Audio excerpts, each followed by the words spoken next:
বিয়ের ৩ মাস পর আমার স্বামী নিশান আমাকে রেখে ইতালি চলে গিয়েছিল। দীর্ঘ ৮ মাস পরে আজ দেশে ফিরেছে সে। বছরের পর বছর দেশে আসা ওর কাছে স্বাভাবিক বিষয়।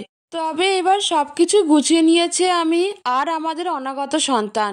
একসাথে ৩ জনে পাড়ি দেব ইতালিতে। বাচ্চা এখনো হয়নি, মাতৃগর্ভে আছে। আমি ৮ মাসের প্রেগনেন্ট। সামনের মাসেই ডেলিভারির তারিখ।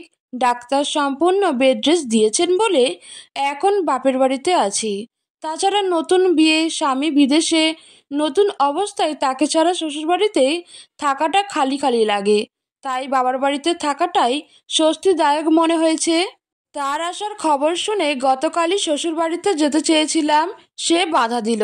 বলল, রিস্ক নেওয়ার কি দরকার, শুধু 1 রাত বাড়িতে কাটাবো, তারপরেই তোমার কাছে চলে আসবো, ওখানেই বেশি সময় থাকবো।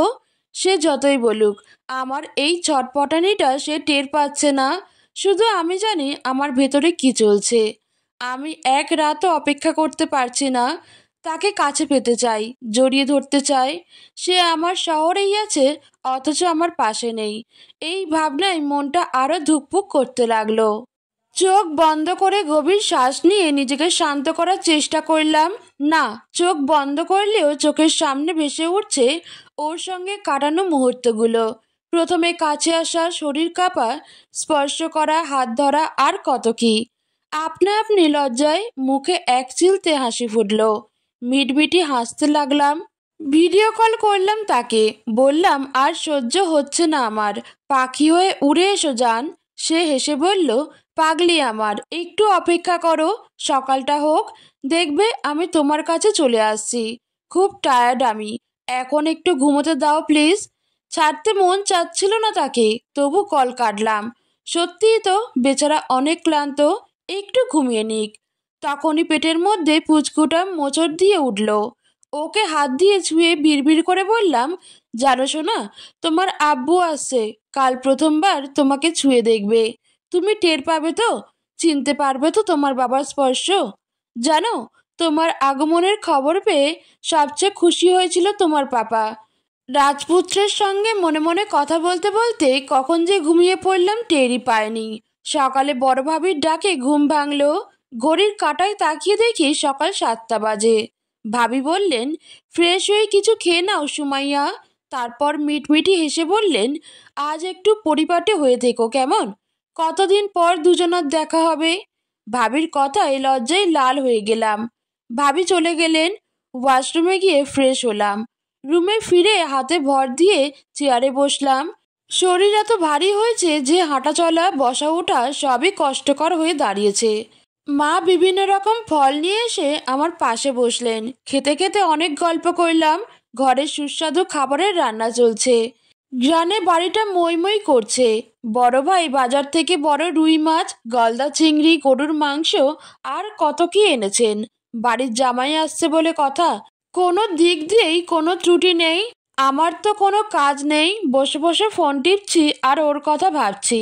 সকাল থেকে বহুবার ফোন চেক করেছি, অথচ ওর কোনো কল পেলাম না। মন খারাপ করিনি, অনেক দিন পর বাড়ি এসেছে, কত লোক দেখতে আসছে, হয়তো আলাপে ব্যস্ত, এই ভেবে আমিও আর কল করিনি।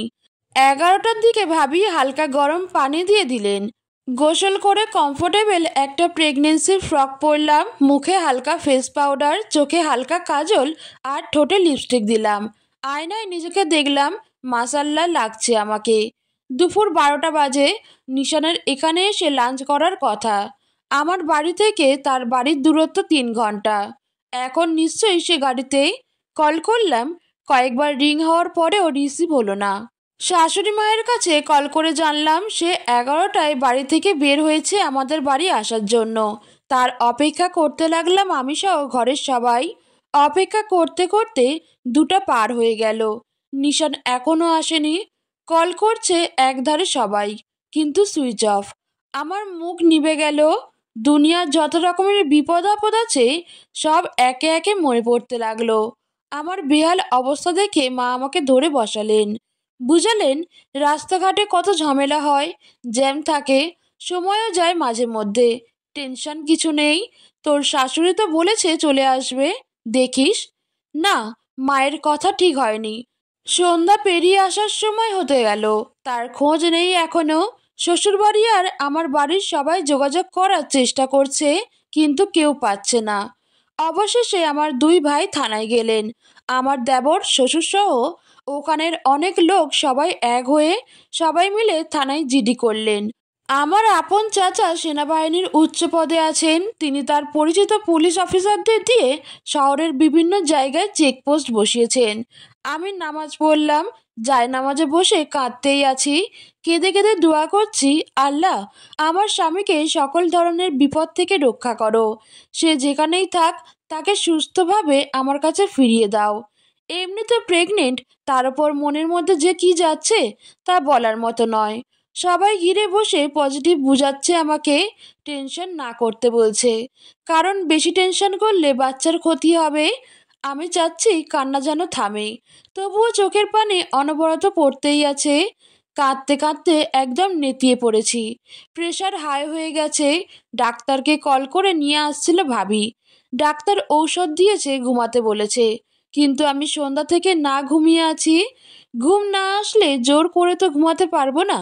আমার স্বামী হুট করে উধাও। এত কিছুর মাঝে ঘুম পালিয়ে যাওয়ারই কথা। অপেক্ষা করতে করতে সময় যেতে থাকে। ভাইয়েরা এখনো কেউ বাড়ি ফেরেনি। এদিকে ভোর 4টে বাজে। মা সজাগ ছিলেন এতক্ষণ। একটু আগে উনার চোখ লেগে গেছে। ছোট বোনও পাশে ঘুমাচ্ছে, শুধু ভাবি সজাগ, চুপচাপ শুয়ে আছেন। ভাবিকে বললাম, আরেকবার কল দাও ভাবি, দেখো ভাইয়া কি বলেন, কোনো খবর পাওয়া গেল নাকি। ভাবি কল করলেন। ভাইয়া কি বলছে জানি না। ভাবি উঠে বাইরে গেলেন।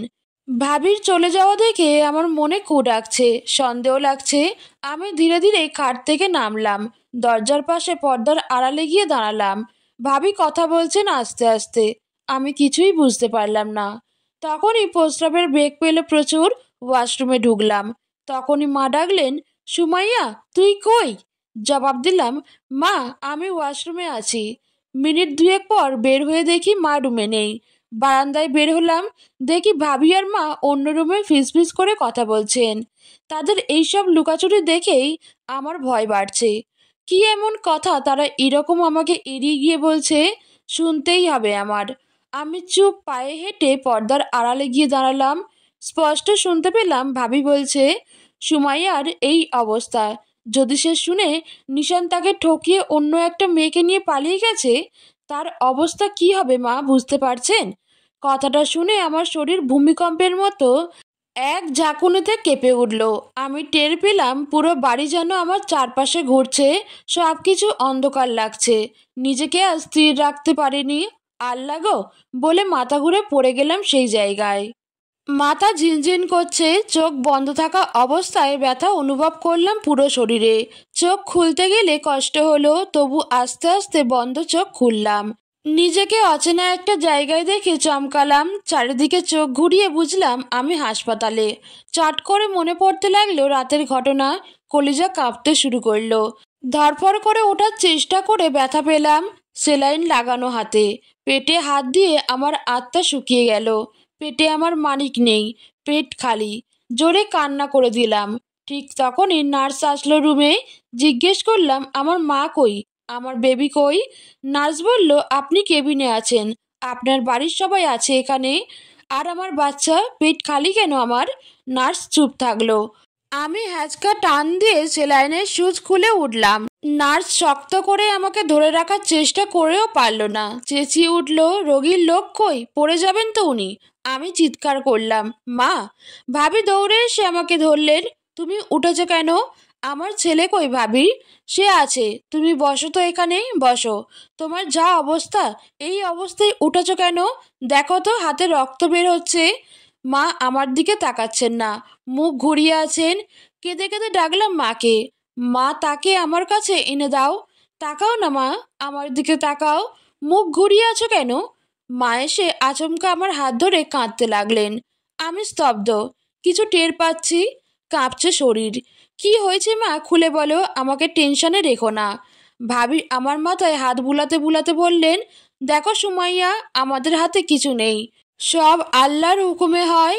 কাল রাতে তুমি এমন জোরে ফ্লোরে পড়েছিলে যে ভিতরে থাকা বাচ্চাটার চাপ সহ্য হয়নি। ডেলিভারি ডেট নিকটে হওয়ায় আগেভাগেই প্রসবের প্রক্রিয়া শুরু হয়ে যায়। হাসপাতালে নেওয়ার আগেই বাচ্চার মাথা নিচের দিকে নেমে আসে।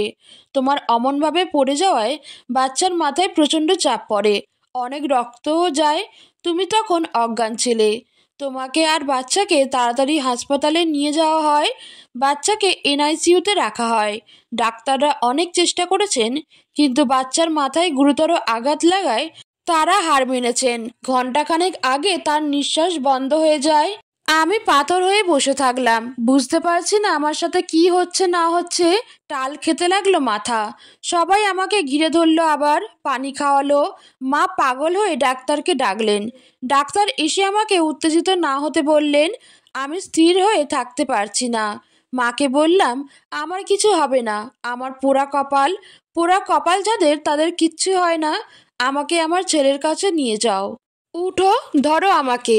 মা আর ভাবি আমাকে বাচ্চার ওয়ার্ডে নিয়ে গেলেন। আমার কলিজাটা ঘুমিয়ে আছে অচেতন হয়ে। কি সুন্দর চেহারা আল্লাহ দিয়েছেন, মাশাল্লাহ। তার কাছে গম্ভীর মুখে দাঁড়িয়ে আছেন আমার বাবা আর ভাই। আমি তার কাছে বসলাম, হাতে পায়ে পাগলের মতো হাত বুলিয়ে চুমু খেতে লাগলাম। ফুপিয়ে ফুপিয়ে কান্না তো আছেই। পাশে একজন ডাক্তার ছিলেন, তাকে ডাকলাম জোরে। কাছে আসলে অনুরোধ করলাম, প্লিজ আরেকবার চেক করে দেখুন না, হয়তো বেঁচে আছে। ডাক্তার না বলেননি, আমার কথা মতো দেখলেন। দুইবার চেক করলেন। তিনি বললেন, বাচ্চা আর নেই। আপনার জন্য আবারও দেখলাম। মন খারাপ করবেন না, আল্লাহর ইচ্ছে সব।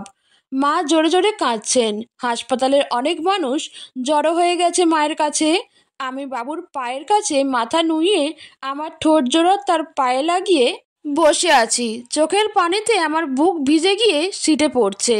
মহিলারা আমাকে বুঝাতে লাগলো, ছোট্ট বাচ্চা মারা যাওয়া ভালো। কিয়ামতের দিন সুপারিশ করে মা বাবাকে জান্নাতে নেবে। তোমার ভাগ্য ভালো, তাই আল্লাহ তোমার বাচ্চাকে উনার কাছে নিয়ে গেছেন। কারো কথা আমাকে স্পর্শ করছে না। আমার ভেতর যে অদ্ভুত ব্যথা হচ্ছে, সেটা আল্লাহ ছাড়া কেউ টের পাবে না। বাচ্চাকে বাড়ি নিয়ে যাবে। আমি বললাম, আমার কোলে দাও। বাড়ি পৌঁছানোর আগে অবধি সে আমার কোলে থাকুক। নার্স বলল, আপনার শরীর ভালো না, ট্রিটমেন্ট চলছে, আপনাকে হাসপাতালে থাকতে হবে। আমি কারো কথা শুনিনি। মাকে বললাম, দরকার হলে পরে আসবো, তবুও আজ থাকবো না হাসপাতালে। মরলে মরবো, তাও থাকবো না। বাবা ভাই মিলে আমার ঔষধ নিয়ে অ্যাম্বুলেন্সে করে বাড়ি চললাম। সারা রাস্তা ছেলেকে আমার কোলেই রাখলাম, বুকের সাথে বুক জড়িয়ে রাখলাম, চুমু খেলাম। গাড়ি থেকে নামলে মা বললেন, আমার কাছে একটু দে সুমাইয়া। আমি একটু সোনাটারে বুকে জড়িয়ে নিয়ে রাখি। আমার সাথে যে কাল রাত থেকে এত কিছু হয়েছে তা নিশানের বাড়ির কেউ জানে না। রাগে আমাদের বাড়ির কেউ তাদের জানায়নি। অবশেষে হয়তো ভাবি জানিয়েছেন বাচ্চার খবর। শাশুড়ি, ননদ, শ্বশুর সহ আরও কয়েকজন আসছেন ওখান থেকে। শ্বশুর একবার বলেছিলেন, আমাদের বংশের ছেলে আমাদের বাড়ি নিয়ে কবর দেই। কথাটা আমার কানে আসতেই সারা শরীরে আগুন ধরে গেল আমার। গলা উঁচু করে বললাম, ও আমার ছেলে, আমার পেট থেকে হয়েছে, এটাই ওর বড় পরিচয়। ওর বাবা নেই, বাবার বাড়ির কেউ নেই। আমার ছেলের কবর আমার বাবার বাড়িতেই হবে, আমার চোখের সামনে থাকবে। এটাই শেষ কথা। তারা কেউ আর কিচ্ছু বলেনি, চুপ থাকলেন। শাশুড়ি আমার কাছে অনুনয় করলেন অনেক, দুঃখ প্রকাশ করলেন, কাঁদলেন। ছেলের জন্য তো আর তাকে তার পরিবারের অন্য কাউকে দোষ দিতে পারি না। ছেলের কবর দেওয়া হলো। হাসপাতাল থেকে বাড়ি এনে কবর দেওয়া পর্যন্ত আমি স্বাভাবিক ছিলাম, কান্না করিনি। কিন্তু যখন তাকে কবর দিয়ে সবাই বাড়ি আসলো, তখন আকাশ গাছ গাছালি ভেঙে চুড়ে বৃষ্টি নামলো ধরণীতে। চারপাশ ঘন কালো অন্ধকারে ঢেকে গেল। আমার চোখ ঝাপসা হয়ে এলো, সব খালি লাগতে লাগলো। যার জন্য অধীর আগ্রহে অপেক্ষায় ছিলাম, যাকে কোলে পিঠে করে আদরে মানুষ করতাম, হেসে খেলে দিন যেত, সে আজ আমার কাছে নেই। একটা বিড়াল পুষলেও তার প্রতি মানুষের মায়া হয়।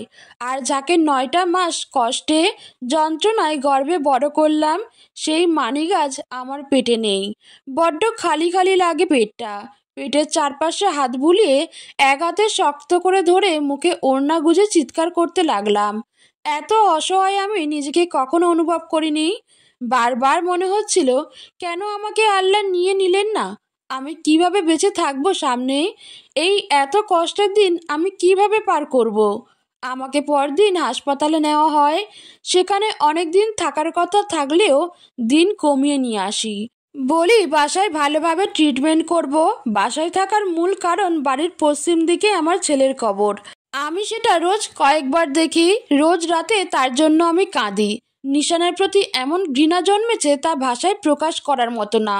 জানোয়ারকে সামনে পেলে জ্যান্ত মেরে ফেলতাম আমি। আজ তো এক খুনি সে। তাকে পুলিশে ধরিয়ে শাস্তি না দিলে আমি শান্তি পাবো না। অমানুষটার জন্য আজ আমার বাচ্চা আমার কাছে নেই। তার কথা তো বলাই হয়নি।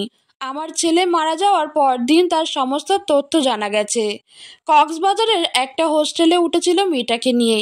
অলরেডি বিয়ে করেছে তারা। মেয়েটার বাড়ি তার আর আমার বাড়ির ধার কাছেই। তাদের সম্পর্ক নাকি বিয়ের আগে থেকেই ছিল। বিচ্ছেদ হয়েছিল মাঝখানে, তাই পরিবারের কথা মতো বিয়ে করেছিল। অবশেষে একজন আরেকজনকে ছাড়া থাকতে না পেরে বিয়ে করেছে। মেয়েটার প্রতিও রাগ হলে প্রচুর। যদি হাতের সামনে পাই তাকেও শেষ করে দেব আমি। তোদের এত ভালোবাসা কোথায় থাকে রে? কি সুন্দর করে তোরা মানুষকে শেষ করে ফেলিস। মেয়েরাই মেয়েদের প্রধান শত্রু। জানে একজন বিবাহিত, তবুও বিয়ে করে। যতই আগের প্রেমিক হোক না কেন, নষ্টা মেয়ে। 2 দিনের মধ্যেই চাচা তাদের গ্রেফতার করেন। একজন বউকে ডিভোর্স না দিয়ে দ্বিতীয় বিয়ে করেছে, এর জন্য নিশানের 1 বছর জেল আর টাকা জরিমানা করা হয়। আমার পক্ষ থেকে ডিভোর্স পেপারও পাঠিয়ে দেওয়া হয়। যেদিন তাকে গ্রেফতার করে থানায় নেওয়া হয় সেদিন ভাবি মাকে সঙ্গে নিয়ে আমিও যাই চাচা, বাবা আর ভাইয়ের সঙ্গে। পুলিশ অফিসারকে বলি আমার একটু কথা আছে, একটু দাঁড় করান ওদের। চাচা থামাতে বললে অফিসার থামিয়ে দিলেন। নিশান এক পলক আমার দিকে তাকিয়ে চোখ নামিয়ে নেয়। মেয়েটা মাটির দিকে তাকিয়ে আছে। আমি পায়ের জুতো খুলে 2 হাতে 2জনকে এলো পাতারি মারতে থাকি। ভাবি আমাকে টেনে সরান। আমি চিৎকার করে বলি, চাচা ওদের অতটুকু শাস্তি দেবেন যতটুকু আমি পাচ্ছি। আমার কাছ থেকে আমার বাচ্চাকে কেড়ে নেওয়ার শাস্তিটাও দেবেন।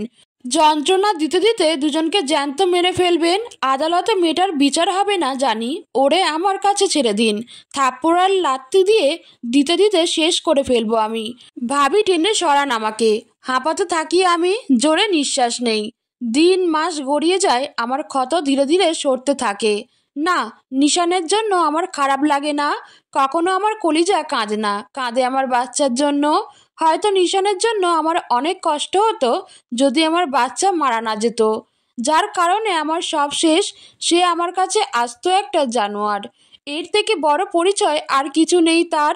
আগের চঞ্চল আমি দিন দিন চুপচাপ, গম্ভীর হয়ে যাচ্ছি। কারোর সঙ্গে বেশি কথা বলি না, আগের মতো হাসি না। একজন বেঈমান আমার সব কেড়ে নিয়েছে, এখনও সে জেলে। মেয়েটা কই জানি না, তাদের তালাক হয়নি এতটুকু জানি। সাজা শেষ হবে, বের হবে। দুটো মিলে সংসার করবে, করুক। আমার কিছু যায় আসে না, আমি তার কোনো খবর রাখি না। তবু হঠাৎ হঠাৎ মনের বিরুদ্ধে গিয়ে মনে হয়, সে কেন আমার সঙ্গে এমন করলো? সে তো বহুবার বলেছে আমাকে ভালোবাসে, আগলে রেখেছে, কেয়ার করেছে। তবে এত যত্ন করে কিভাবে মানুষ মানুষকে ঠকাতে পারে? আমার কোনো হিসেবই মেলে না। জীবনের এত কঠিন সময় পার করতে করতে ক্লান্ত হয়ে যাচ্ছি আমি। ধুকে ধুকে মরছি রোজ। নতুন করে বাঁচতে চাই, আগের আমি হতে চাই। হাসি খুশি দিন ফিরে পেতে চাই। হুট করে একদিন সিদ্ধান্ত নিলাম, এ শহরে আর থাকবো না, বাংলাদেশেও না। পাড়ি জমাবো এবার 7 সমুদ্রের ওপারে। ফ্রান্সের প্যারিসে আমার বড় বোন, তার মেয়ে আর জামাই থাকে। দুলাভাইয়ের নিজস্ব ব্যবসা আছে সেখানে, আমি সেখানেই যাব। ভিন্ন জায়গায় গেলে হয়তো আমার আগের আমিকে একটু হলেও খুঁজে পাবো। নতুন করে সব পেছনে ফেলে বাঁচতে পারবো। নিশান আমাকে ঠকিয়ে দিব্যি বেঁচে থাকতে পারলে আমি কেন ঠকে গিয়ে ঘুরে দাঁড়াতে পারবো না? অবশ্যই পারবো, পারতেই হবে আমাকে। পাসপোর্ট অলরেডি আগে থেকে করা আছে আমার। বাবাকে বললাম আমার সব কিছু রেডি করো, আপুর সঙ্গে কথা বলে আমি প্যারিস যাব। দয়া করে কেউ বাধা দিও না, আমাকে নতুন করে বাঁচতে সাহায্য করো। আপা দুলাভাইয়ের মাধ্যমে লং স্টে ভিসা হয় আমার। হাতে পাওয়ার 1 মাসের মধ্যেই ফ্রান্সে পা রাখি। সেখানে গিয়ে বসে না থেকে একটা কফি শপে জব নেই দুলাভাইয়ের মাধ্যমে। মূলত সবসময় কাজের মধ্যে ব্যয় করতে চাই। ঘটে যাওয়া ঘটনা যেন গভীরভাবে মনে না পড়ে, আর পড়লেও যেন তার প্রভাব তেমন না পড়ে। সব ফোকাস যেন কাজেই থাকে। সময়টা ভালোই কাটছিল। ভালো সময়কে আরও ভালো রূপ দিতে আমার জীবনে একজনের আগমন হলো। সে ওখানে একটা কোম্পানিতে জব করে। আমাকে কফি শপে দেখে একদিন, তারপর পরপর এক সপ্তাহ একই কফি শপে আসে। আমাকে একদিন ডেকে বলে আমাকে বিয়ে করবেন। আচমকা এমন কথায় আমি তাজ্জব ভরে গেলাম। রাগও হলো কিঞ্চিত। পরপুরুষের প্রতি নিজের অজান্তেই কেন জানি একটা রাগ চলে আসছিল ভিতর থেকে। তাই কোনো ছেলের এত মাখামাখি কথাবার্তা একদম অসহ্য লাগে আমার। কিন্তু ছেলেটা রোজ আসতে লাগলো কফি শপে। এক দৃষ্টিতে দেখতে থাকে আমাকে। অস্বস্তি ফিল হয় আমার। সহ্য করতে না পেরে সরাসরি একদিন বলেই দিলাম, আপনি কফি খেতে আসেন নাকি মেয়েদের দেখতে আসেন? সে একগাল হেসে বলল, আপনাকে দেখতে আসি। কোনো সমস্যা? ফিরে কিছু বলার না পেয়ে সেখান থেকে সরে যাই। দুলাভাই আর আপাকে বিষয়টা জানাই। দুলাভাই সরাসরি তার সাথে কথা বলেন, আমাকে ডিস্টার্ব করতে না বলেন। সে দুলাভাইকে আমাকে বিয়ে করার প্রস্তাব দেন। বিয়ের কথা শুনে দুলাভাই আমার সাথে ঘটে যাওয়া সব ঘটনা বলেন। সে তাও বিয়ে করতে চায়।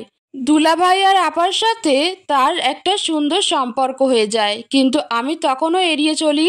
নতুন করে কোনো পুরুষের সাথে জড়াতে চাচ্ছিলাম না। কফি শপে আসা যাওয়া সে কমিয়ে দিল। সপ্তাহে 2 দিন আসে। তার যাতায়াত এখন বাসাতেই হয়।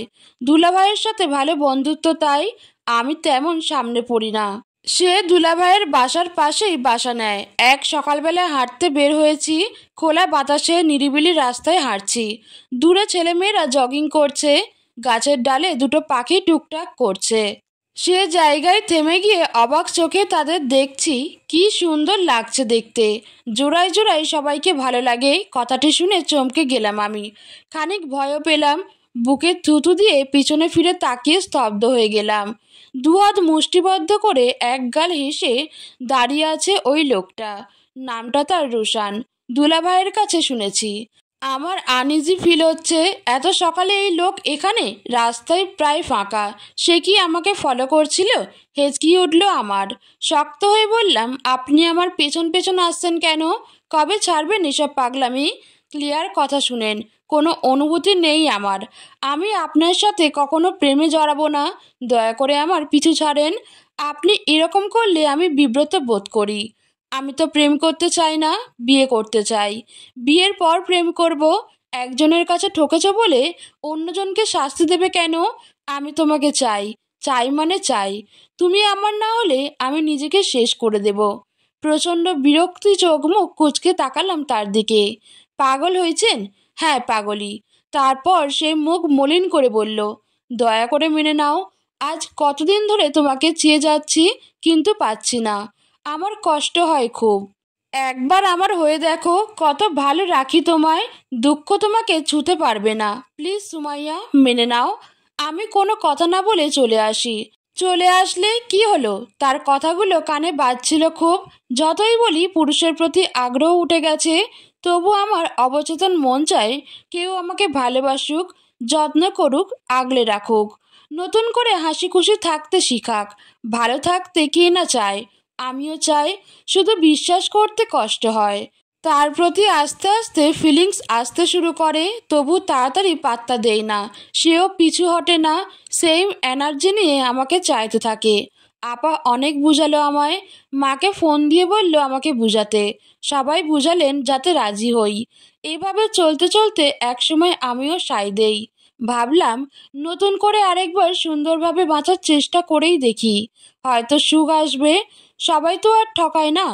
তার পরিবারের খোঁজ নিলেন দুলাভাই। বলল মা বাবা নেই, শুধু একটা বোন আছে, বিবাহিত। তার সাথে সে কথাও বলিয়ে দিল। তার দেশের বাড়ি সিলেটে, আর আমার দেশের বাড়ি বরিশাল। অনেক দূর। ছেলেকে দেখে সবার ভালো লেগেছে। আপা দুলাভাইয়ের ভিতরে সে ততদিনে অনেক জায়গা করে নিয়েছে। তাই তাকে বিশ্বাস করে বোনের সাথে ফোনে কথা বলে সব ঠিক করা হলো। বাড়িতে আর যায়নি কেউ। বিয়ে হলো প্যারিসে। ছোট্ট আয়োজনে বিয়ে সম্পন্ন হলো। বিয়ের পরবর্তী সময় এত সুন্দরভাবে কাটতে লাগলো যা বলার বাইরে। সে এত মুগ্ধ হয়ে আমাকে দেখে, আমারই লজ্জা লাগে। এত ভালোবাসে, এত কেয়ার করে, যা দেখে আমি অবাক হই। ভেতর খুশিতে ভরে ওঠে। হাসি আর ভাবি মানুষটাকে ফিরিয়ে দিলেই কত কিছু মিস করতাম। এত যত্ন, ভালোবাসা আর কোথায় পেতাম? সে আমাকে নিয়ে রোজ ছুটির দিনে অনেক জায়গায় ঘুরে বেড়ায়। খুব ভালো গান গায় সে। আমার কোলে মাথা রেখে গান শোনায়, রাতে গান গেয়ে চুলে বিলি কেটে ঘুম পাড়ায়। সবসময় মনে হতো দুঃখের পরেই বোধহয় সুখ হয়। আমার কপালে এত সুখ, হাজার শুক্রিয়া আল্লাহর দরবারে। দিন ভালো কাটে আমার, সময় ভালো যায়। রাজরানীর মতো আমি আছি। নিশানকে একটাবার দেখতে ইচ্ছে হয়, বলতে ইচ্ছা করে, দেখো ছুঁড়ে ফেলে দিয়েছিলে আমায়, সেই আমাকেও কেউ যত্ন করে ভালোবেসেছে, ইম্পর্টেন্স দিচ্ছে। তুমি বেইমানি না করলে এত ভালোবাসা আমি কোথায় পেতাম। বছরখানেক পর সে দেশে ফিরতে চায়। আমি আসবো কি না জিজ্ঞেস করলে আমি জানাই তুমি যাও, আমি আর কয়েকদিন পরে আসবো। সে দেশে আসে। আমার ফাঁকা ফাঁকা লাগতে শুরু করে, তাকে ছাড়া কষ্ট হয়। তার সাথে না এসে ভুল করলাম এমনটাই মনে হতে লাগলো। খারাপ লাগলো তখন খুব বেশি, যখন দেখলাম সে দেশে গিয়ে আমার সাথে কথা বলা কমিয়ে দিল। বলে দিনে একবার বা দুবার, তাও অল্প সময়। মন ছটফট করতে লাগলো আমার, আজে বাজে কত কিছু মনে আসতে লাগলো। তবুও সে যখন কথা বলে তখন সব উদাও হয়ে যায়। কারণ খুব সুন্দর করে কথা বলে, যত্ন করে বলে। তার কথা শুনলেই আমি ফিল করি সে আমাকে কতটা ভালোবাসে। সময় কমিয়ে দিচ্ছ কেন জিজ্ঞেস করলে বলে, জমি নিয়ে মামলা চলছে, আরও কত কিছু, এজন্য সময় হচ্ছে না। দিন দিন সময় আরও কমতে থাকে। আমি ছটফট করতে থাকি। মন খারাপে একলা বিকেল তাকে মনে পড়ে, কিন্তু চাইলেই পায় না। এইসব পীড়া দিচ্ছিল খুব। আর সহ্য করতে না পেরে আপাকে বলি, আমাকে দেশে যাওয়ার ব্যবস্থা করে দাও, আমি আর থাকবো না। নিশ্চয়ই রোশনের কিছু হয়েছে, নয়তো এমন করতো না আমার সাথে। সব কিছু ঠিক করে 1 মাসের ব্যবধানে বাড়ি আসি। রোশনকে জানাইনি যে আসছি। বাড়ি এসে প্রাণ ভরে নিঃশ্বাস নেই। মুগ্ধ হয়ে দেখি পুরো বাড়ি। ছেলের কবরের পাশে গিয়ে চুপচাপ খানিক দাঁড়িয়ে থাকি। তার কবরে আমের আঁটি ফেলে রেখেছিলাম। সে গাছটা অনেকটা বড় হয়েছে। বাতাসে গাছের ছোট ছোট পাতা আর ঘাসের পাতা নড়ছে। দেখতে খুব ভালো লাগছে। মুগ্ধ হয়ে দেখছি। পাতা নড়া দেখলে আমার মন পাড়ি দিয়ে দিচ্ছে ওই জগতে। যত দাঁড়িয়ে থাকবো তত মন মেজাজ খারাপ হবে। তাই আর না দাঁড়িয়ে বাড়ি যাই। মা ভাবির সাথে এতদিনের জমা গল্প করি। ওই দিন রাতে জানাই রোশনকে আমি দেশে আসছি, তুমি এসে নিয়ে যাও আমাকে, নয়তো পুরো ঠিকানাটা দাও ভাইয়াকে, নিয়ে আসবো। সে বলল বাড়িতে মামলা চলছে, এটা শেষ হোক, তুমি এসো না, আমিই আসবো। মানলাম তার সব কথা। সে আসলো 2 দিন পর, থাকলো 1 সপ্তাহ। অনেক ঘুরলাম তাকে নিয়ে। বললাম বাড়ি কবে নিবা। বাড়ি যেতে চাই, নয়তো পরে ছুটি ফুরিয়ে যাবে। বলল শীঘ্রই নেব, এটা সমাধান হোক, জানিয়ে দেব। আমাকে যেতে হবে লক্ষ্মীটি, বুঝতেই পারছো কত ঝামেলা বাড়িতে। সব ঠিক করে তোমাকে এসে নিয়ে যাব। ঘুরবো কয়েকদিন। তার কথায় আচ্ছা বললাম। তবু জানি না কেন ভেতরে একটা খটকা লেগেই থাকলো। তার দেশে আসার পর থেকেই আমার এমন লাগছে, মনে হচ্ছে কিছু একটা বদলে গেছে। তার জেলা উপজেলা সব জানি, কখনো যাওয়া হয়নি ওখানে, তাই ক্লিয়ারলি অত চিনি না। সাহস করে বললাম ওখানে যাব, তাকে না জানিয়ে যাব। ছোট্ট ভাইকে নিয়ে সিলেটের নাইট গাড়িতে উঠলাম। ভাবলাম সিলেট নেমে তার কাছে কল দিয়ে সারপ্রাইজ দেব, আর কোন গ্রামে বাড়ি সেটা জানবো। সারা রাত জার্নির পরে ভোরে সিলেট কদমতলিতে নামিয়ে দিল আমাদের। দেশে এই প্রথম এত লং জার্নি করলাম। শরীর বড্ড ক্লান্ত লাগছিল। ভাইকে নিয়ে একটা হোটেলে ঢুকে ফ্রেশ হয়ে নাস্তা করলাম। স্বামীর কাছে যাচ্ছি, শ্বশুরবাড়ি এই প্রথম যাচ্ছি। একটু পরিপাটি না হয়ে গেলে খারাপ দেখায়। সকাল সকাল মানুষের আনাগোনা একটু কম। হোটেলের নিরিবিলি একপাশে গিয়ে মুখে একটু ফেস পাউডার, চোখে কাজল আর হালকা লিপস্টিক দিলাম ঠোঁটে। চুল ঠিক করলাম। রোশনের কাছে কল করলাম কয়েকবার, রিসিভ হলো না। ভাবলাম ফোন সাইলেন্ট করে হয়তো ঘুমাচ্ছে। সিলেট থেকে কালীগঞ্জ বাজার থেকে তাদের বাড়ি যেতে হয়, এতটুকু জানি। শুধু গ্রামের নামটা জানি না। সম্ভবত ওই বাজারের পাশেই হবে। কাউকে জিজ্ঞেস করার আগেই দেখি বাস স্ট্যান্ড থেকে কালীগঞ্জ বলে ডাকছে। উঠে বসলাম ভাই আর আমি। গাড়ি এখনো খালি। দূর দূরান্তের লোকজন যারা বাইরে থেকে এসেছে তারাই 1-2 জন করে উঠছে। আমি আর ভাই একটা সিটে বসেছিলাম। তখন হেল্পার ভাইয়াকে তুলে দিয়ে অন্য সিটে বসিয়ে একটা সিঙ্গেল মেয়েকে আমার পাশে বসালো। আমি জানলার বাইরে তাকিয়ে আছি, দেখছি নতুন শহরটাকে। পাশে বসা মেয়েটা কতক্ষণ আমার দিকে তাকিয়ে সিলেটি ভাষায় কি একটা বলল, আমি বুঝতে পারিনি। ফিরে শুদ্ধ ভাষায় বললাম, আপনি কি বললেন? আমি বুঝিনি। সে তখন হেসে বলল, ও আপনি তাহলে নন সিলেটি। আমি আরও সিলেটি মেয়ে ভেবে এই ভাষায় কথা বললাম। আমি মুচকি হেসে ফের বাইরে চোখ দিলাম। রোশানের কাছে যাচ্ছি।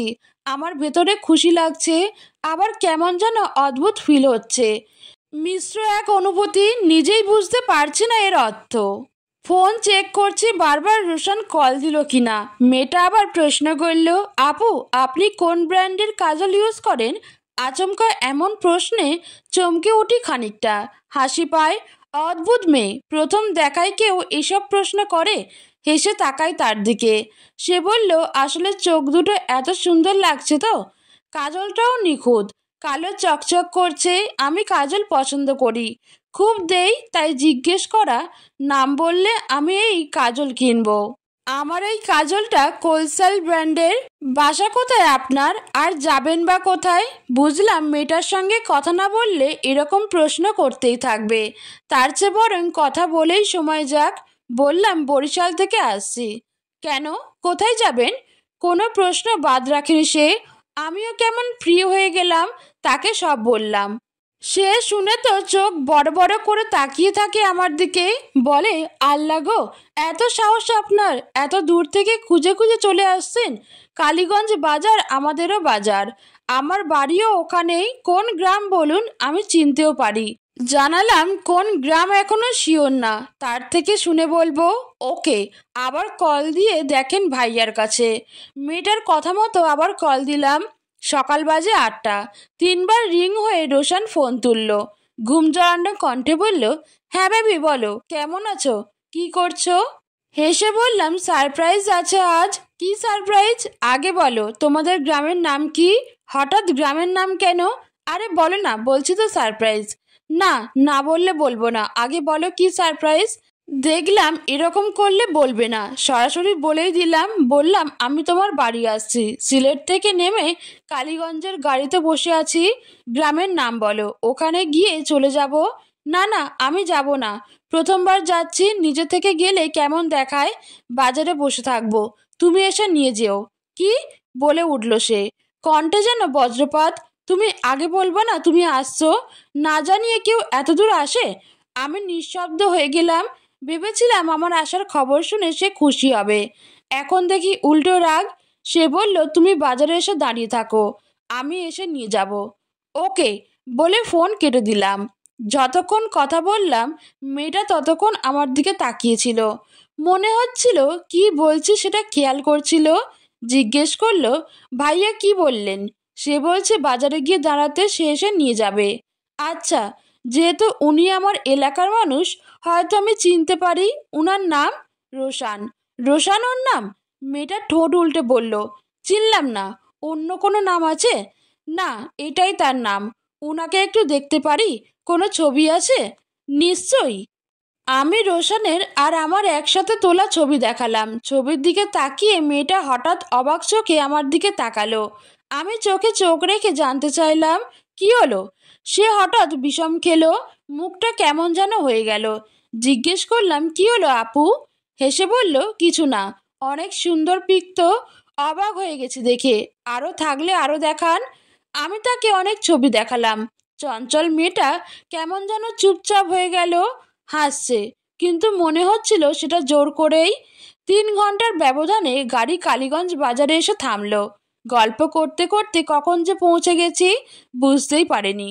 আসলে যাত্রাপথে সঙ্গী ভালো হলে সময় যেন উড়ে যায়, যাত্রাও হয়ে ওঠে আনন্দময়।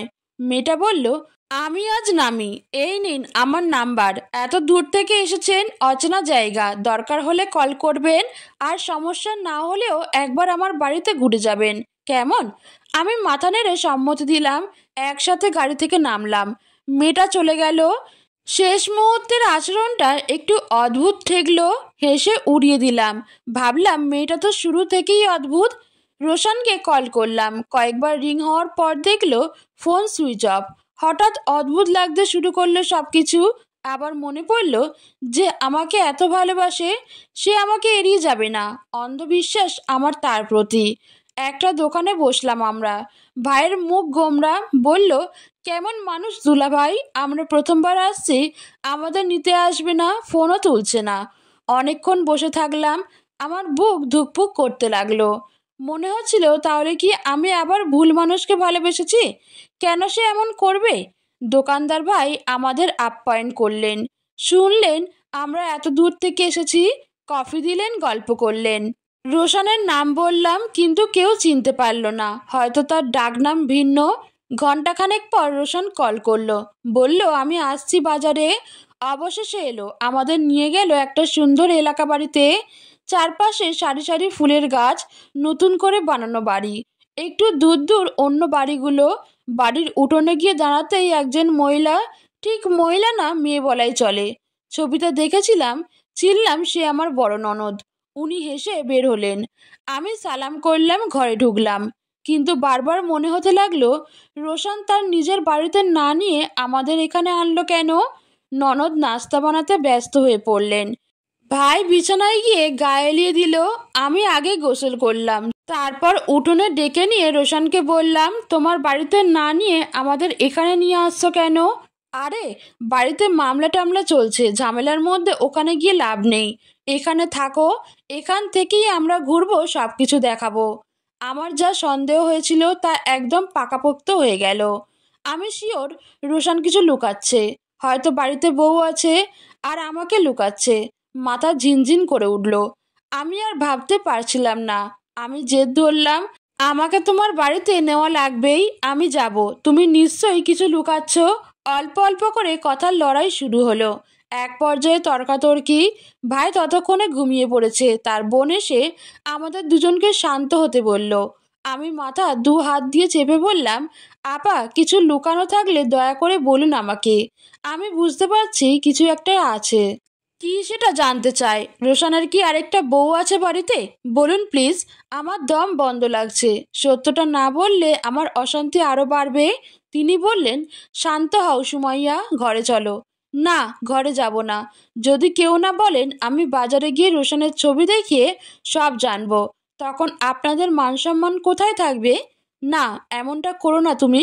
তুমি ঘরে এসো, আমি সব বলছি। রোশন বলল, আপা, কি করছো এসব? আপা বাধা দিলেন রোশনকে। অনেক হয়েছে, এভাবে লুকাচুরি হয় না।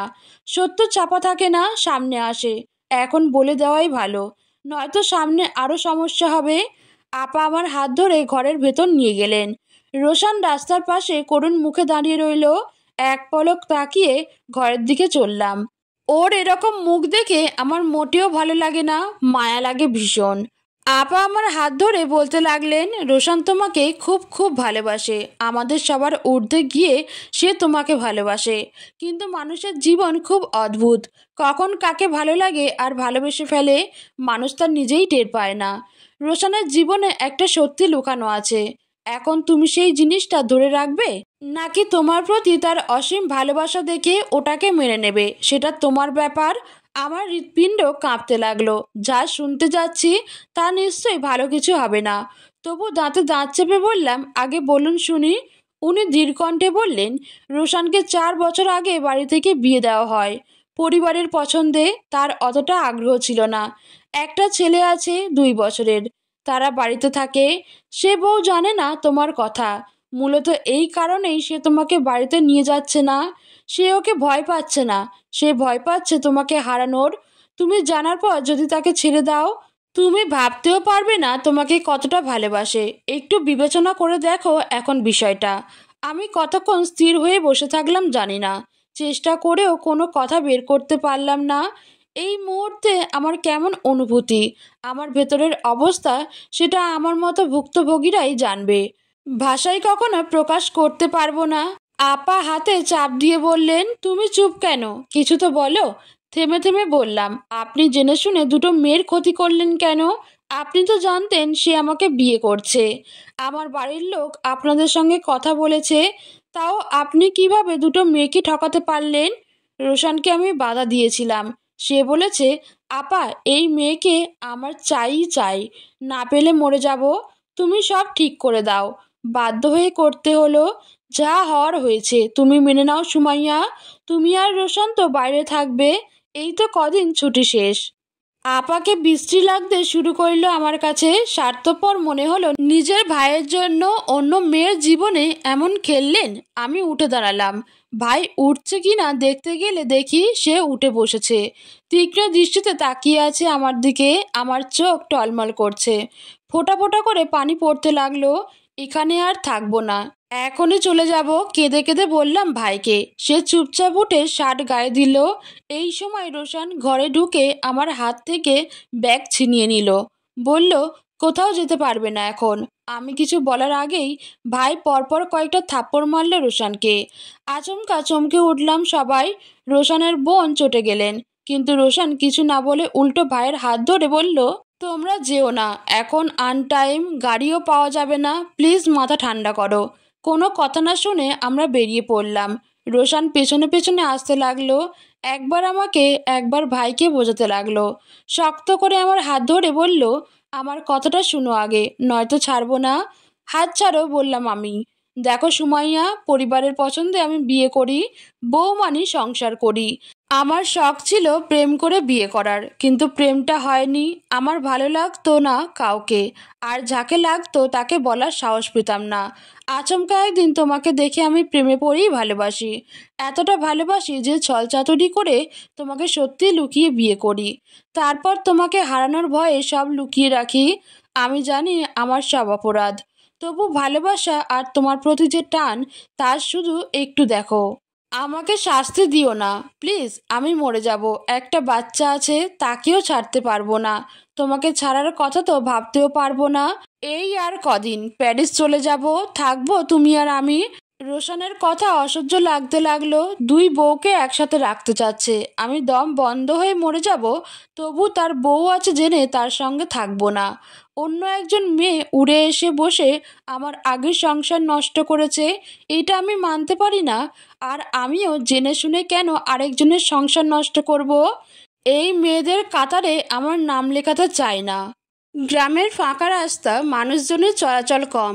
রোশন আমার হাত ধরে মিনতি করছিল, দয়া করে আরেকবার ভাবো।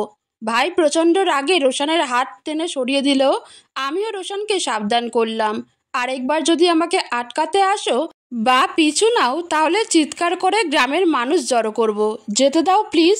রোশন মাথায় হাত দিয়ে চুপচাপ দাঁড়িয়ে রইল। আমি আর ভাই বাজারে এসে পৌঁছালাম। একটা নির্দিষ্ট জায়গায় দাঁড়িয়ে বাসের অপেক্ষা করতে লাগলাম। এখান থেকে শহরে গিয়ে টিকিট কেটে তারপরে বাসে উঠতে হবে। ভাই এক বোতল পানি এনে দিয়ে বলল, মুখ ধুয়ে নে। চোখের পানি মুছতে মুছতে ওড়না জামা সব ভিজে গেছে আমার। মুখ ফোলা, তাও শুক্রিয়া। এত বড় ধোঁকা খাওয়ার পরও আমি এখনো ঠিকঠাক আছি। চোখে মুখে পানি দিলাম, একটু পানি খেলাম। ভাই বলল, চল হোটেলে গিয়ে কিছু খেয়ে নি। আমি বললাম, না, আমার খাওয়ার ইচ্ছা নেই, তুমি খেয়ে নাও। 20 মিনিটের মতো কেটে গেল, কোনো বাস এলো না। ভাই তখন প্রাইভেট গাড়িতে যেতে চাইলো, ড্রাইভারদের সঙ্গে কথা বলল, কিন্তু কেউ যেতে রাজি নয়। তারা বলে রাতে 12টার কাছাকাছি, এত রাতে কেউ শহরে যাবে না, বাসও আর আসবে না। মহা বিপদে পড়ে গেলাম। চুপচাপ বসে থাকলাম। ভাইও চুপ করে বসে রইল। ভাবলাম, ওই বাড়িতে আর কোনোদিন ফিরবো না, রোশনের সামনে আর কোনোদিন দাঁড়াবো না। প্রয়োজন হলে এই বাজারেই সারা রাত কাটিয়ে দেব। শেষ রাতের অনেক পথচারীরা আমাদের দেখে তাকাতে লাগলো। অনেকে বলল, এত রাতে এইভাবে বাজারে থাকা ঠিক না, দিনকাল ভালো না। সত্যি তো, অচেনা অজানা একটা জায়গায় এভাবে বসে থাকতে অস্বস্তি লাগছে, ভয়ও করছে খানিকটা। কে জানে সামনে আর কি বিপদ অপেক্ষা করছে। সময়ের উপর বিশ্বাস নেই এখন আর। হঠাৎ মনে পড়ল বাসে দেখা মেয়েটার কথা। অদ্ভুত লাগলো, মেয়েটা কি আগে থেকেই জানতো আমি বিপদে পড়ব? জেনে শুনে নাম্বার দিয়েছিল। সে যাই হোক, এখন নিজের নিরাপত্তা জরুরি, রাত কাটানো দরকার। ভাবতে ভাবতে সিদ্ধান্ত নিলাম কল করি। দুবার রিং হওয়ার পর ওপাশ থেকে নিভু নিভু কণ্ঠে উত্তর এলো, হ্যালো কে? ইতস্তত করতে করতে বললাম, আমি। ওই যে সকালে বাসে দেখা হয়েছিল। মেয়েটা বুঝি লাফিয়ে উঠল, উচ্ছ্বাসিত কণ্ঠে বলল, জি জি বলুন। এত রাতে কল, কোনো সমস্যা হয়েছে? হ্যাঁ আপু হয়েছে, স্বামীর সঙ্গে রাগারাগি হয়েছে, রাগ করে চলে এসেছি।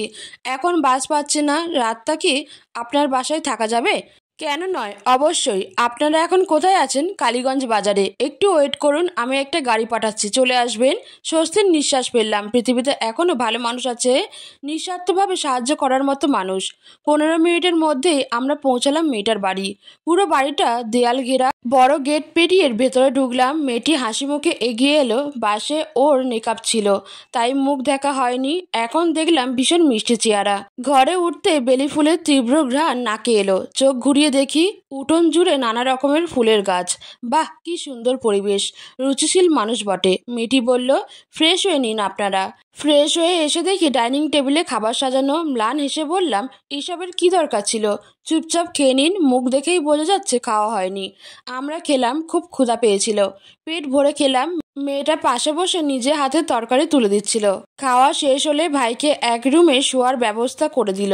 আমাকে বলল, আপনি চাইলে আলাদা রুম দেব, আবার চাইলে আমার সাথেও ঘুমাতে পারেন। আমি কৌতূহলবশত জিজ্ঞেস করলাম, এত বড় বাড়ি, এতগুলো রুম, কিন্তু কাউকে তো দেখলাম না, আপনি ছাড়া আর কেউ নেই? হেসে বলল, এটা আমার শ্বশুর বাড়ি। আমরা 4-5 জন থাকি। গতকাল সবাই বেড়াতে গেছে। এখন বাড়িতে আমি আর আমার ছেলে। ও বিবাহিত শুনে চমকালাম। তার উপর আবার ছেলেও আছে, দেখে কখনো ভাবিনি বিবাহিত। আমি জানি সারা রাত আমার ঘুম হবে না, কেঁদেই কেটে যাবে সারা রাত। তাই আমার সুবিধার জন্য তাকে বললাম, এক্সট্রা রুম থাকলে সেখানে আমার জায়গা দাও আপু। সে আমার কথা মতো তাই করলো। জায়গা গুছিয়ে দিয়ে লাইট অফ করে ডিম লাইট জ্বালিয়ে দিল। আমি ডেকে বললাম, তোমাকে যে শুরু থেকে তুমি তুমি করে বলছি, কিছু মনে করছো না তো? আসলে সেম বয়সের মনে হচ্ছিল, তাই তুমি করে বলা। আর এখন মনে হচ্ছে তুমি আমার থেকে ছোটই হবে। সে হেসে বলল, না না, কোনো সমস্যা নেই। ভালো লাগলো তাকে, কি কেয়ারিং মেয়েটা। তবে আশ্চর্য লাগলো একটা ব্যাপার, এত রাতে তার বাড়িতে আসলাম, সে জানে স্বামীর সাথে রাগ করে এসেছি, তবুও একবারও প্রশ্ন করলো না কি ঝামেলা বা কি হয়েছে যে এত রাতে চলে যেতে চাচ্ছিলাম। সামান্য কাজলের জন্য যার এত কৌতূহল, এত বড় বিষয়ে তার কোনো কৌতূহল নেই। কেমন যেন বেমানান বিষয়টা। চিন্তা ভাবনা এক সাইডে দিয়ে চোখ বন্ধ করলাম। ঘুম আসে না, ব্যর্থ আমি। বারবার ঘটে যাওয়া ঘটনা মনে পড়ছে, চোখে ভাসছে। কি করে মানুষ এভাবে ঠকাতে পারে? আমার জীবনেই বা কেন এত কিছু ঘটছে? সব ভুল মানুষে ভরা জীবন। নিজেকে নিজের কাছে অসহ্য লাগতে লাগলো। মুখে কাপড় গুজে চিৎকার করতে লাগলাম, রোশনকে যদি শুধু বিয়ে করতাম তবে এমনটা লাগতো না। তাকে তো আমি ভালোবেসেছি, মায়ায় পড়েছি তার, যার কারণে ভেতরটা একদম ছিঁড়ে যাচ্ছে। আমি নিশ্চিত পাগল হয়ে যাব, নয়তো মরে যাব। আমি এই যন্ত্রণা সহ্য করতে পারবো না। ফোন বেজে উঠল। রোশন কল করেছে। অনেক আগে থেকেই কল মেসেজ করেই যাচ্ছে সে। আমার বিন্দুমাত্র ইন্টারেস্ট নেই আর কথা বলার, বরং কল দেখলে যন্ত্রণা বাড়ছে হুড়মুড় করে। তার নাম্বার ব্লক লিস্টে রাখলাম। নিজের সাথে যুদ্ধ করতে করতে এক নির্মম রাত পার করলাম আমি। অপেক্ষায় ছিলাম ফজর হওয়ার। একটু দিনের আলো ফুটতেই ভাইকে ডেকে তুললাম। মেয়েটা দেখি নাস্তা বানিয়ে হাজির। ফ্রেশ হয়ে খেলাম। বললাম, তুমি এত কষ্ট করছো কেন? আমরা বাইরে নাস্তা করে নিতাম। সে মুচকি হাসি ছাড়া আর কিছু বলল না। জিজ্ঞেস করলাম, তোমার নাম কি? নামটাই তো জানা হয়নি। জাকিয়া, সুন্দর নাম। আমরা বের হওয়ার সময় তার ছেলে উঠল ঘুম থেকে। কি কিউট ছেলেটা, কি সুন্দর করে হাঁটে। আমি একবার কোলে নিলাম তাকে, চুমু খায়। আসার সময় তার হাতে টাকা 2000 দিয়ে আসি। জাকিয়ার থেকে বিদায় নিয়ে চলে আসি, বলে আসি, তুমি আমার ওখানে একবার যাবে তোমার স্বামীকে নিয়ে, কেমন? বাস পেয়ে সকাল সকাল দ্রুত চলে আসি কাউন্টারে। টিকিট কাটার ঘন্টা দুয়েক পর গাড়ি আসে, উঠে বসি। শরীর একদম ছেড়ে দিয়েছে। সিটে মাথা হেলিয়ে দিলাম। যত আগে বাড়ি গিয়ে পৌঁছাবো তত শান্তি পাবো, এমনটাই মনে হচ্ছে। মা বাবা বাড়ির সবাই কাল থেকে কল দিচ্ছে, তাদেরকে ভালো ভালো বলতেছি। ঝামেলা যে হচ্ছে সেটা আর শোনাচ্ছি না। লজ্জা লাগছে ভীষণ। কি করে বাড়ি গিয়ে সবাইকে ঘটে যাওয়া ঘটনা বলবো? আমার কপালটাই কেন এত খারাপ হতে গেল? মেসেজের টুংটাং শব্দে ফোনে চোখ বুলায়। জাকিয়ার নাম্বার থেকে মেসেজ, লম্বা লেখা। আগ্রহ নিয়ে পড়তে লাগলাম, মেয়েটা আমাকে কি কি লিখতে পারে। সে লিখেছে, আপনি কি জানেন আমি রোশনের স্ত্রী, প্রথম স্ত্রী। আমি আপনার বিষয়ে জানতাম না, গতকালই জানি আপনার মুখে সব কথা। পরে অন্যদের থেকে এক প্রকার ব্ল্যাকমেইল করে সব শুনি। খারাপ লাগা স্বাভাবিক, আমারও লাগছে। আমি গ্রাম্য মেয়ে, অত শিক্ষিত না, বাবাও অত বড়লোক না। ভাগ্য করে এ বাড়িতে বিয়ে হয়েছে আমার। এই সংসার, এই বাড়িঘর সব আমার। হঠাৎ রোশনের অন্য বউ হাজির হলে আমি তার জন্য সব ছেড়ে দিতে পারি না। স্বার্থপর মেয়েরা অনেক আছে, যারা নিজের ভালো বুঝে। আমিও তাদের দলে। আমি আমার স্বামীকে সব কিছু থেকে দূরে রাখার চেষ্টা করব। আমি ছেড়ে দেব না তাকে। আমি তাবিজে বিশ্বাস করি। শীঘ্রই বড় হুজুর ধরে তাবিজ করে রোশানের মন থেকে আপনাকে ভুলাবো, আপনাকে মন থেকে মুছে ফেলবো, আমার প্রতি আকৃষ্ট করাবো। আপনিও দূরে থাকবেন। কাছে আসতে চাইলে কষ্ট পাবেন, কিন্তু রোশানকে পাবেন না। মেসেজটা পড়ে থম মেরে গেলাম আমি। মাথার উপর দিয়ে যাচ্ছে সব। মেয়েটা রোশানের বউ, তার বাড়িতে রাতে থেকেছি, সব জানতো মেয়েটা, অথচ কিছু বলেনি। কি ডেঞ্জারাস মেয়ে, কি খারাপ চিন্তা ভাবনা। ছি, ঘেন্না লাগতে লাগলো মেয়েটার উপরও। সে সুন্দর করে মেসেজটা লিখতে পারতো। ঝুম মেরে বসে রইলাম। কিছু চিন্তা করার শক্তি আমার নেই। জীবন আমাকে এত অভিজ্ঞতা না দিলেও পারতো। পুরো 13-14 ঘন্টার জার্নি করে বাড়ি এসে পৌঁছালাম। সবার একই প্রশ্ন, গিয়েই চলে আসলাম কেন? আমি সোজা রুমে গেলাম। তাদের প্রশ্নের উত্তর দিতে গেলে আমার গলা আটকে যাবে, কেঁদে ফেলবো। ভাই বলতে শুরু করলো, তার কণ্ঠ আগুন। সে বলছে সবাই শুনছে, আর আমি রুমে বসে কাঁদছি। কতক্ষণ যে এভাবে রুমের ভেতরে থাকলাম ঠিক নাই। কেউ খেতেও ডাকেনি, একবার এসে পাশেও বসেনি আমার। পুরো ঘরে কারোর মুখে তেমন কোনো কথা নেই। 2 দিনই ঘুমহীন আমি। কি করে যে হঠাৎ গভীর ঘুমে তলিয়ে গেলাম টের পাইনি। ঘুম ভাঙে সকাল 10টায়। উঠে দাঁড়ায়। শরীরটা ফ্রেশ লাগছিল, ভালো লাগছিল। মনে হচ্ছিল আমার সাথে কিছুই হয়নি কখনো। সেকেন্ডের মধ্যে সবকিছু আবার মনে পড়লো। মাথা ঘোরাতে লাগলো। বসলাম বিছানায়। সবচেয়ে আশ্চর্য লাগলো, বাড়ির একটা মানুষ আমার খোঁজ নেয়নি কেন? না খেয়ে ঘুমালাম, আমার সাথে বাজে কিছু ঘটলো? তারপরেও কেউ কথা বলার জন্য আমাকে ডাকলো না। উঠে বের হলাম ঘর থেকে। মাকে বসা দেখলাম উঠোনে। রান্নাঘরে ঢুকে আগে ভাত নিলাম, খিদের জ্বালায় মরে যাচ্ছি। খেতে খেতে ভাবি ডাকলেন। জিজ্ঞেস করলাম, আমার সাথে কেউ কথা বলছে না কেন ভাবি? তুমিও বলছো না? ভাবি বলল, কি আর বলবো, যা যা হচ্ছে কিছু বলার আছে? আমি আর কথা বাড়ালাম না। খাওয়া শেষে মায়ের কাছে গিয়ে বসলাম। ডাকলাম, মা, কথা বলছো না কেন কাল থেকে? মা তাকালেন একবার আমার দিকে। আমি কিছু বলতে গিয়ে কেঁদে ফেললাম। কেঁদে কেঁদে বললাম, মা, রোশানকে ছাড়বো না একদম। হাজতের ভাত খাইয়ে ছাড়বো। বাবা কোথায়? বাবাকে নিয়ে এখনই থানায় যাব। কতজনকে থানায় দিবি আর? তোর সাথেই কেন এসব ঘটে? ক্লান্ত আমরা। ধাক্কা খেলাম মায়ের কথায়। চোখ মুছে বললাম, এমন করে কথা কেন বলছো মা? আগে একটা ঘটনা ঘটলো তোর সাথে, এখন আবার। একটু পরে মানুষ জানাজানি হলে থু দেবে আমাদের মুখে। মুখ লুকানোর জায়গা পাবো? মায়ের কথায় ধাক্কার পর ধাক্কা খেতে লাগলাম আমি। হৃৎপিণ্ড কাঁপতে লাগলো। মা, এসব কি বলছেন? প্রশ্ন করলাম। এইসবের জন্য তুমি আমাকে দোষী করছো কেন মা? বাড়ির সব মেয়েরা তো সুন্দরভাবে সংসার করছে, তোর কেন সংসার টিকে না কেন? এই সংসার টিকিয়ে রাখ। রোশানের আগের বউ আছে, তবুও তো সে তোকে ছেড়ে দিতে চায়নি। সে তো বলেছে তার সাথে থাকতে। রোশানের সাথে কোনো মামলা দরকার নেই।